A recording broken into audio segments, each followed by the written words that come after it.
Shalom, Bapak Ibu jemaat Tuhan yang terkasih dalam nama Yesus Kristus. Kembali kita bertemu pada saat ini dalam mendengarkan kebenaran firman Tuhan yang akan kami sampaikan kepada kita semua. Oleh karena itu, sebelum kita mendengarkan firman Tuhan, kami mengucapkan terima kasih kepada Bapak Ibu yang sudah mensubscribe video kami ini, dan bagi yang belum, supaya senantiasa bersedia mensubscribe supaya tidak ketinggalan setiap kebenaran firman Tuhan yang kami sampaikan. Adapun kebenaran firman Tuhan yang sampai kepada kita pada saat ini tertulis dalam kitab Imamat pasal 25 ayat yang pertama sampai dengan ayat yang ke-13. Demikian firman Tuhan, kami akan membacakannya untuk kita semua. Tuhan berfirman kepada Musa di Gunung Sinai, "Berbicaralah kepada orang Israel dan katakan kepada mereka, apabila kamu telah masuk ke negeri yang akan kuberikan kepadamu, maka tanah itu harus mendapat perhentian sebagai sabat bagi Tuhan.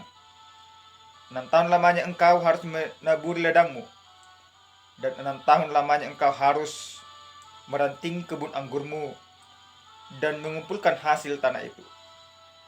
Tetapi pada tahun yang ke-7 haruslah ada bagi tanah itu suatu sabat, masa perhentian penuh, suatu sabat bagi Tuhan.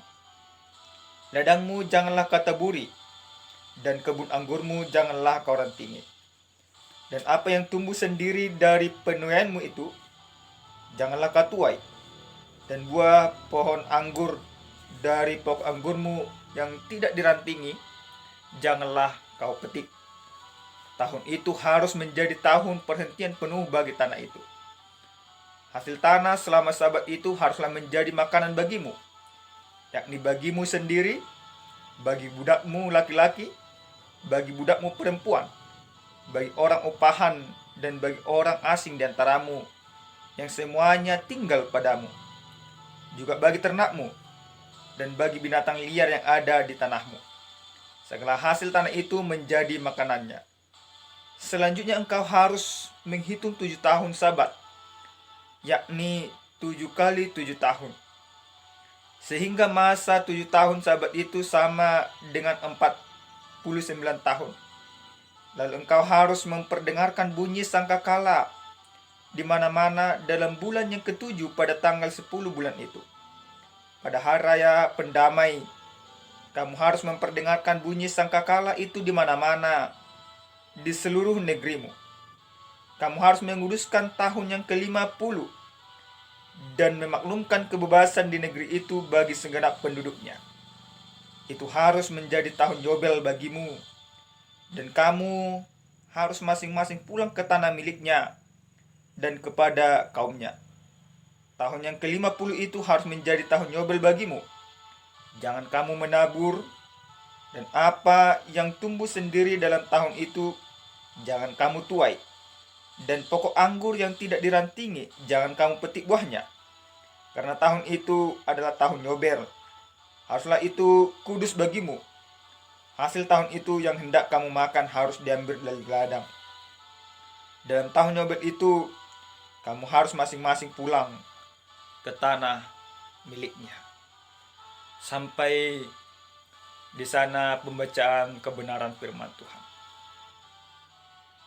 Jemaat Tuhan yang terkasih dalam Kristus Yesus, tentu istilah yang mengatakan ada aturan untuk dilanggar bukan istilah yang asing lagi bagi kita, melainkan istilah itu sudah sangat sering kita dengar yang disampaikan oleh orang-orang yang tidak bertanggung jawab, orang-orang yang tidak hidup dalam aturan. Maka bagi orang yang hidupnya mau terarah, dia pasti menyukai segala aturan apapun itu, selama aturan itu memberikan dampak yang baik bagi dirinya. Kebenaran firman Tuhan pada saat ini menjelaskan bagaimana Allah memberikan suatu perintah bagi orang Israel melalui hambanya Musa. Ketika orang Israel Tuhan ajak keluar melalui Musa dari tanah Mesir untuk menuju tanah Kanaan. Sebelum mereka sampai ke tanah Kanaan, ketika berada di Gunung Sinai, Tuhan memanggil Musa dan Tuhan memberikan suatu perintah kepada Musa yang harus ditaati bangsa Israel nantinya sesudah mereka sampai di tanah Kanaan. Tujuannya apa?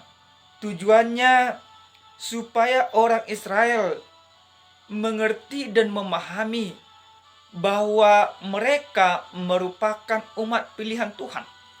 Jadi karena mereka merupakan umat pilihan Tuhan, berarti mereka harus hidup sesuai dengan aturan dan ketentuan yang sudah Tuhan tentukan. Dalam kebenaran firman Tuhan pada saat ini, jelas dikatakan suatu perintah yang harus mereka taati. Perintah yang pertama yang Tuhan berikan kepada mereka lewat Musa, yaitu setibanya nanti mereka di tanah Kanaan, maka mereka hanya diperbolehkan bekerja mengusahakan tanahnya selama 6 tahun. Tetapi pada tahun yang ke-7, mereka harus mengistirahatkan tanahnya tanpa bercocok tanam sama sekali.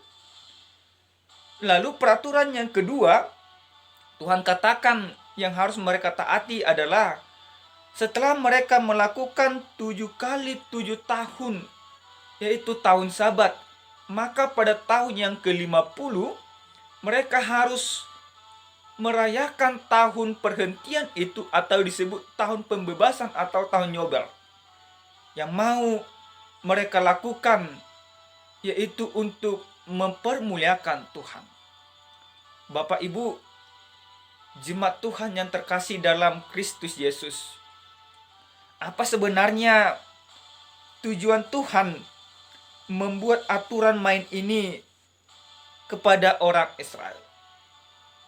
Yang pertama, tujuan Tuhan membuat suatu aturan ini untuk dilakukan oleh orang Israel, yaitu bagaimana bangsa-bangsa di sekitar orang Israel, yaitu bangsa-bangsa yang berdiam di tanah Kanaan, semakin mengenal bagaimana orang Israel merupakan umat pilihan Tuhan, umat yang diberkati. Tentu Allah menginginkan bahwa kehidupan orang Israel tentu akan berbeda dengan kehidupan bangsa-bangsa lain. Dalam semua hal, termasuk dalam hal memperlakukan tanah, termasuk dalam hal soal aturan-aturan yang ada.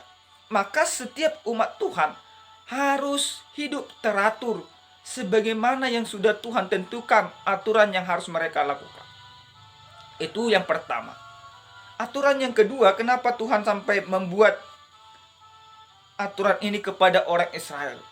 Tujuan yang kedua adalah bagaimana orang Israel menyadari bahwa segala sesuatu yang mereka miliki adalah milik Tuhan. Tanah yang Tuhan percayakan untuk mereka usahakannya itu di tanah Kanaan merupakan milik Tuhan. Karena tanah itu adalah pemberian Tuhan. Tuhanlah pemilik dari tanah itu, dari apa yang dimiliki oleh orang Israel. Maka mereka juga harus melakukan seperti perintah yang disampaikan oleh sang pemilik tanah, yaitu Tuhan sendiri.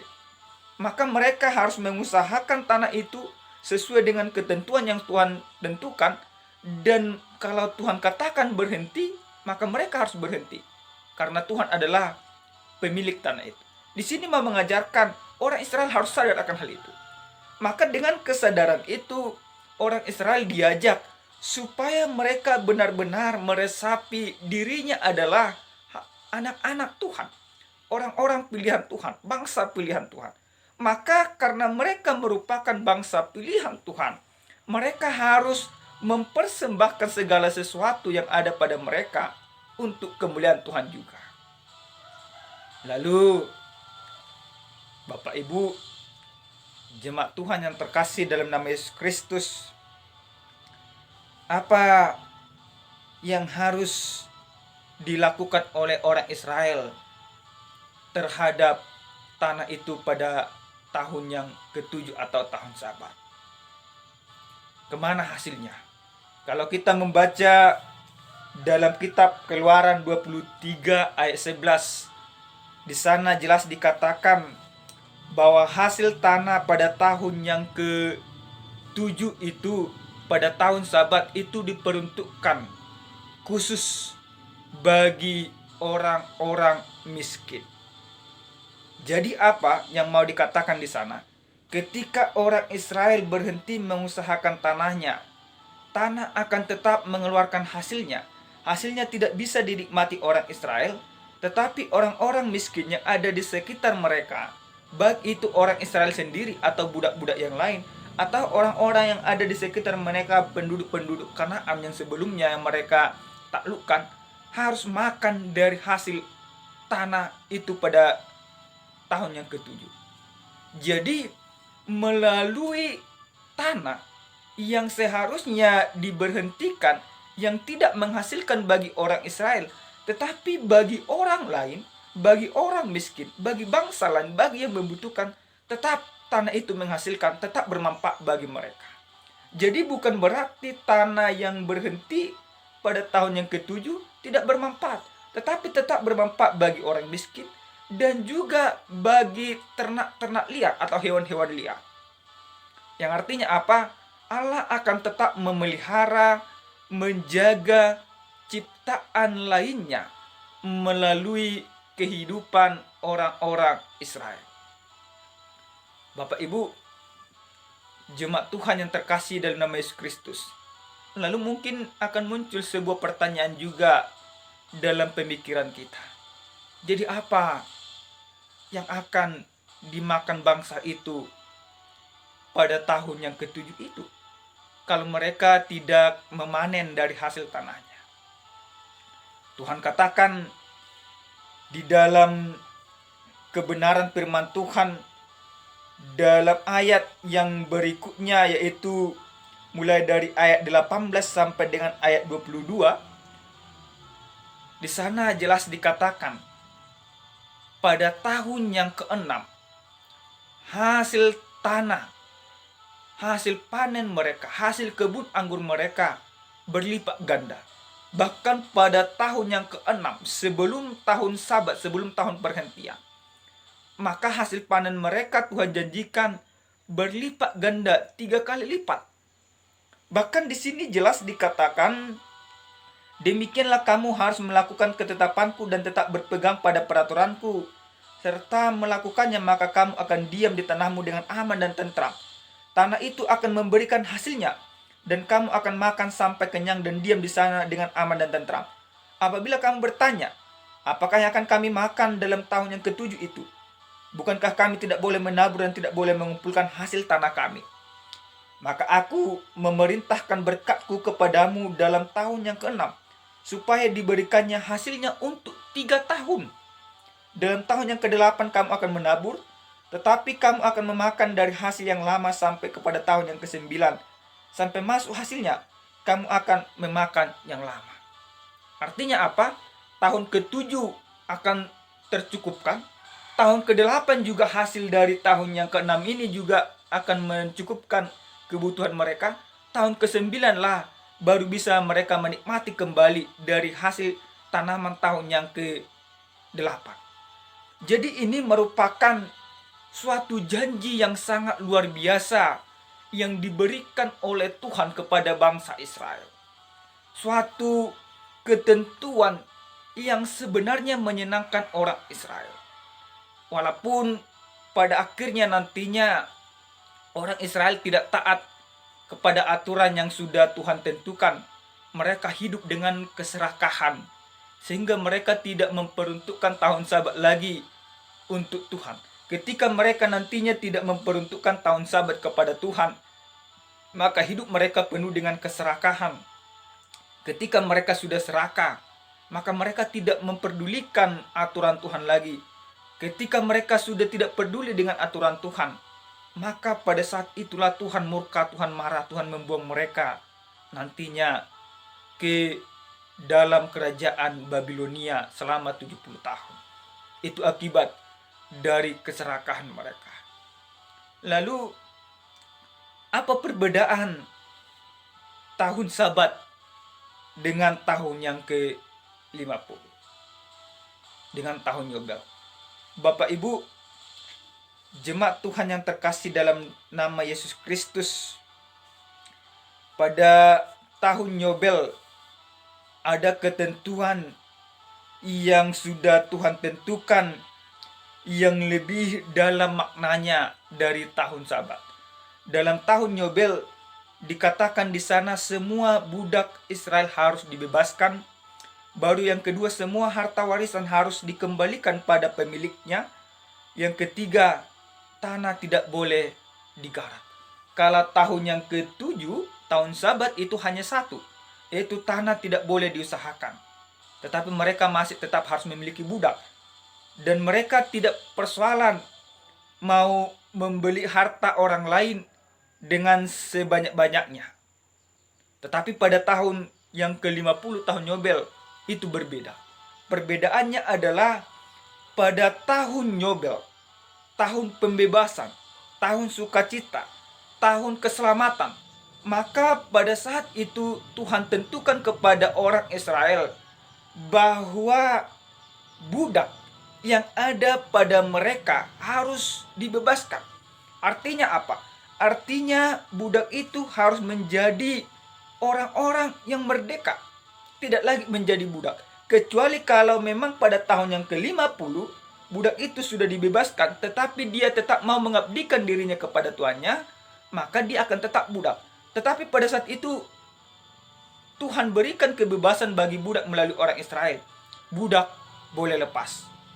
Yang kedua, Tuhan katakan semua harta warisan. Yang artinya seperti apa? Yang artinya kalau seandainya saya membeli harta dari saudaraku, dari temanku, dari keluargaku, maka pada tahun yang ke-50 ini harus kukembalikan kepada mereka. Kujadikan lagi menjadi milik mereka tanpa penebusan dari mereka. Jadi bukan mereka yang membayar tebusan kepada saya, tapi secara sukarela, secara ikhlas saya akan kembalikan tanah yang sudah saya garap sebelumnya. Dan juga tanah juga akan tetap berhenti dan tidak menghasilkan apa-apa. Bapak Ibu, jemaat Tuhan yang terkasih dalam nama Yesus Kristus, ini mau mengajarkan, ini mau menunjukkan kalau sebelum tahun Yobel yang dipertunjukkan oleh Allah melalui orang Israel, sebenarnya tidak ada pernah masa pembebasan budak. Orang Kanaan tidak pernah sejarahnya mereka membebaskan budak. Tetapi lewat orang Israel, Tuhan mau katakan bahwa orang Israel tidak sama dengan bangsa lain. Maka kalau bangsa lain tidak ada ketentuan untuk membebaskan budak, maka orang Israel ada ketentuan, yaitu pada tahun Yobel. Artinya apa? Artinya ketentuan ini membuat peraturan baru yang sangat bermanfaat bagi orang lain. Mungkin itu seakan-akan merugikan bagi orang Israel. Karena apa? Karena yang dulunya ada budak mereka yang harus mereka suruh-suruh, tapi pada tahun Yobel nggak ada lagi budak. Di sini merupakan cara Allah yang begitu luar biasa dalam menjaga kesetaraan seluruh ciptaan Tuhan, seluruh manusia. Maka pada tahun Yobel seharusnya tidak ada lagi yang namanya perbudakan secara khusus bagi orang-orang Israel. Bapak Ibu, jemaat yang terkasih dalam nama Yesus Kristus, aturan dan ketetapan yang sudah Tuhan berikan memberikan dampak yang luar biasa bagi orang Israel. Allah mau menunjukkan bagaimana umat pilihannya dan bagaimana Allah yang mereka sembah. Allah yang disembah oleh orang Israel adalah Allah yang tunggal, Allah yang hidup, Allah yang memberikan hal-hal yang tidak diberikan ilah-ilah lain. Allah yang disembah orang Israel, yaitu Allah Yahweh, memberikan kebebasan bagi seluruh ciptaan, bagi orang-orang yang tertindas, bagi orang-orang yang tertawan, dan juga bagi tanah itu sendiri. Tanah di dalam kehidupan orang Israel merupakan hak hidup atau menjadi pedoman bagi kehidupan mereka. Tapi lewat tanah ini juga Allah memelihara umat itu, Allah memelihara ciptaan yang lainnya. Bapak Ibu, jemaat Tuhan yang terkasih dalam nama Yesus Kristus, lalu muncul sebuah pertanyaan bagi kita pada saat ini. Bagaimana orang Kristen zaman sekarang? Bagaimana kita? Apakah kita perlu lagi merayakan tahun Sabat dan tahun Yobel? Apakah ini dibutuhkan oleh orang-orang Kristen pada zaman sekarang ini? Kami mau katakan, perayaannya tidak perlu lagi kita lakukan. Tetapi esensi dari perayaan itu masih tetap kita lakukan. Artinya apa? Artinya kita tidak perlu lagi menunggu 7 tahun, 6 tahun bekerja, tahun ke-7 baru kita mau melakukan perbuatan baik. Tetapi yang mau dikatakan lewat kebenaran firman Tuhan ini, bagaimana ketika Yesus Kristus datang ke dunia ini, maka segala sesuatu yang sudah Tuhan tentukan soal tahun Sabat dan tahun Yobel sudah dipenuhi di dalam Yesus Kristus. Esensi dari tahun Sabat yaitu mau mengatakan bahwa tanah adalah milik Tuhan. Maka kita harus bersyukur atas kebaikan Tuhan. Maka di dalam Yesus Kristus juga kita harus bersyukur bahwa Yesus sudah melakukan segala sesuatu yang baik bagi kita. Kalau tahun Yobel diberikan untuk membebaskan para budak dari perbudakannya, tanah dibebaskan dari biasanya, yaitu dari bercocok tanam, dan harta warisan harus dikembalikan kepada pemiliknya. Maka di dalam Yesus Kristus semuanya itu dipenuhi atau disempurnakan. Kenapa kami katakan demikian?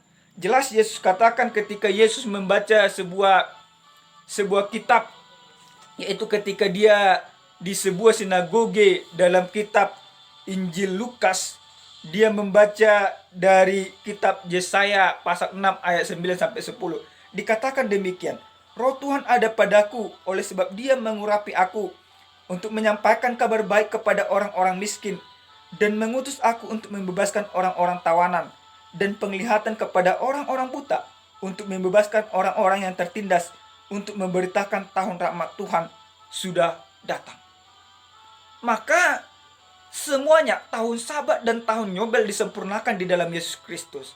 Tahun Yobel bertujuan untuk membebaskan segala sesuatunya. Maka Yesus Kristus juga melakukan hal itu.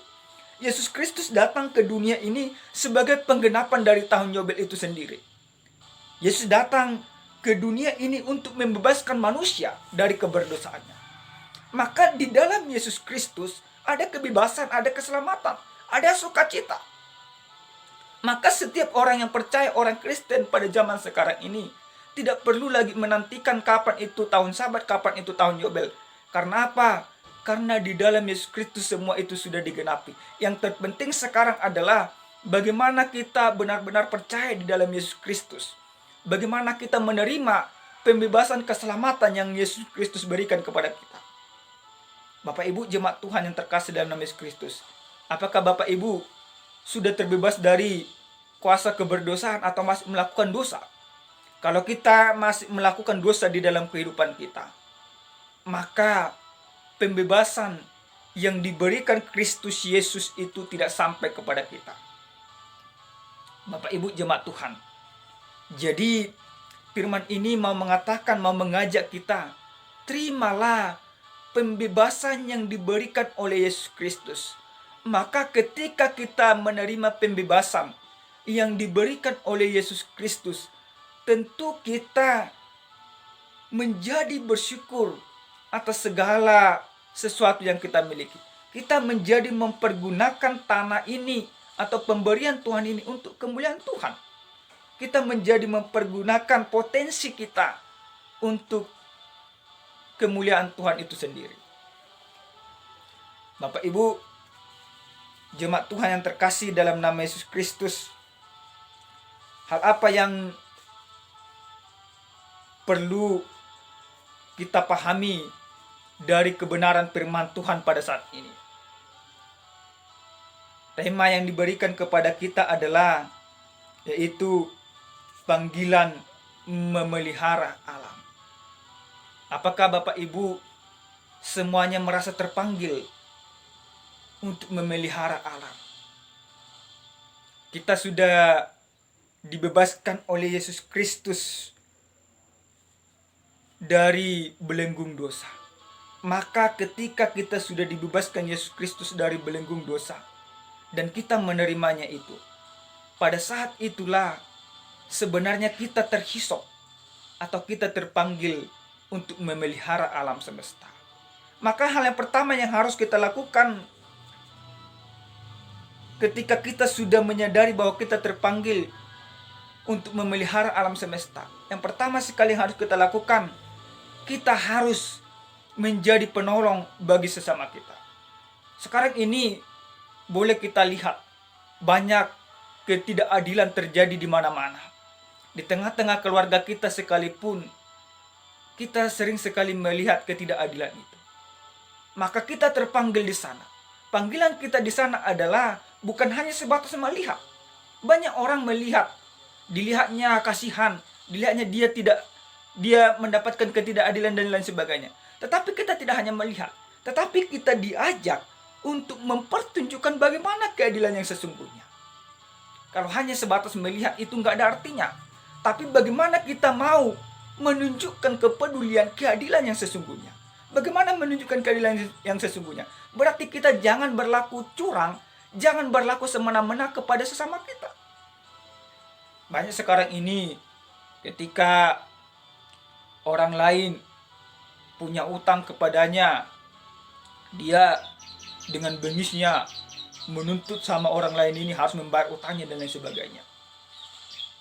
Maka orang percaya yang terpanggil memelihara ciptaan Tuhan tidak lagi demikian. Yang kedua, bagaimana kita hidup terpanggil untuk memelihara alam semesta. Jika Yesus Kristus datang ke dunia untuk membebaskan kita dari keberdosaan, maka pada saat ini saya mau katakan, bebaskanlah juga hidup Bapak Ibu saudara-saudara semuanya dari hal-hal keinginan dunia. Jika Bapak Ibu saat ini sering marah-marah kepada istri, sering marah-marah kepada suami, sering marah-marah kepada tetangga, atau Bapak Ibu tidak bisa mengontrol emosi, maka firman ini mau mengatakan, bebaskan dirimu dari semuanya itu. Karena ketika Bapak Ibu hidup dengan semuanya itu mendatangkan dosa dan tidak menyenangkan hati Tuhan. Maka bebaskanlah hidup kita, hidup Bapak Ibu dari semuanya hal-hal yang seperti itu. Dari keegoisan, dari kesombongan, dari ketamakan, dari kemunafikan, dari hal-hal yang berbau dunia ini. Bebaskan hidupmu dari semuanya itu. Bagaimana membebaskannya? Sering menjadi kelemahan kita adalah kita tahu bahwa kita berdosa. Kita tahu bahwa kita salah. Kita tahu bahwa apa yang kita lakukan itu tidak benar. Tapi kita tidak tahu caranya bagaimana mengubahnya. Maka yang pertama sekali yang harus kita lakukan, yang harus Bapak Ibu lakukan untuk mengubahnya, terimalah dulu Yesus itu di dalam hati dan pikiran Bapak Ibu. Masukkan dulu Yesus itu, atau kita masuk dulu ke dalam keselamatan yang sudah Yesus berikan. Maka ketika kita sudah masuk di dalam keselamatan yang sudah Yesus berikan, percayalah, biarkanlah Roh Kudus yang akan bekerja menuntun kita, sehingga dengan tuntunan Roh Kudus maka kita akan terbebas dari sifat-sifat itu. Undanglah Roh Kudus untuk masuk ke dalam hati Bapak Ibu di dalam doa dan permohonanmu, di dalam doa dan ucapan syukurmu. Maka Bapak Ibu akan menerima kebebasan yang daripada Yesus Kristus. Yang ketiga, Bapak Ibu jemaat Tuhan, bagaimana implikasi dari tahun Sabat ini? Orang Israel diajak untuk menyadari bahwa apa yang mereka miliki, yang Tuhan berikan kepada mereka di tanah Kanaan, adalah hanya sebatas memiliki, bukan milik seutuhnya. Maka kita juga, apa yang dimiliki oleh Bapak Ibu? Jika Bapak Ibu memiliki tanah yang berlimpah, hasilnya juga berlimpah, maka sadarilah bahwa itu adalah pemberian Tuhan. Jangan menyombongkan diri dengan semuanya itu, tapi bersyukurlah atas pemberian Tuhan. Ingatlah bahwa yang memberikan itu adalah Tuhan. Karena Tuhan yang memberikan itu, peruntukkanlah juga itu untuk kemuliaan Tuhan. Jadikanlah semuanya itu untuk menaruh hormat bagi Tuhan. Dan yang terakhir sekali, jemaat Tuhan yang terkasih dalam nama Yesus Kristus, pada saat ini, di zaman-zaman corona ini, kita masih tetap terpanggil untuk memelihara alam ciptaan. Bagaimana kita terpanggil untuk memelihara alam ciptaan dalam peristiwa corona ini? Maka hiduplah dengan bijak, dengan teratur. Kalau dikatakan para medis harus menjaga kesehatan, harus mengatur jarak dan lain sebagainya, lakukanlah semuanya itu. Dengan demikian sebenarnya kita sudah memelihara alam ciptaan.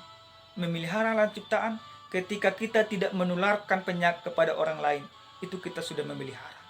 Itu kita sudah menjaga. Yang terakhir, yang sering terjadi di perkampungan atau di desa-desa, yaitu hidup dengan keserakahan, dengan eksploitasi alam yang besar-besaran. Maka pada saat ini, jika Bapak Ibu masih demikian, bertobatlah. Jangan eksploitasi alam, terlebih jangan eksploitasi potensi-potensi orang lain. Jangan jadikan orang lain pijakanmu untuk engkau melompat naik ke atas. Bila penting adalah, biarlah melaluimu engkau dipijak orang lain dalam kebenaran, dan orang lain naik ke atas sehingga mereka memperoleh keselamatan. Artinya apa? Artinya melalui imanmu, melalui keteladananmu, banyak orang terberkati dan percaya kepada Yesus. Pembebasan itu diberikan oleh Yesus Kristus. Kita tidak perlu lagi merayakan, menunggu kapan tahun Sabat dan tahun Yobel, karena semuanya itu sudah digenapi oleh Yesus Kristus. Yesus Kristus memberikan keselamatan bagi kita, dan kita harus hidup di dalam keselamatan itu. Amin. Jadilah orang-orang yang diselamatkan, yang dibebaskan oleh Kristus Yesus. Shalom, Tuhan Yesus memberkati.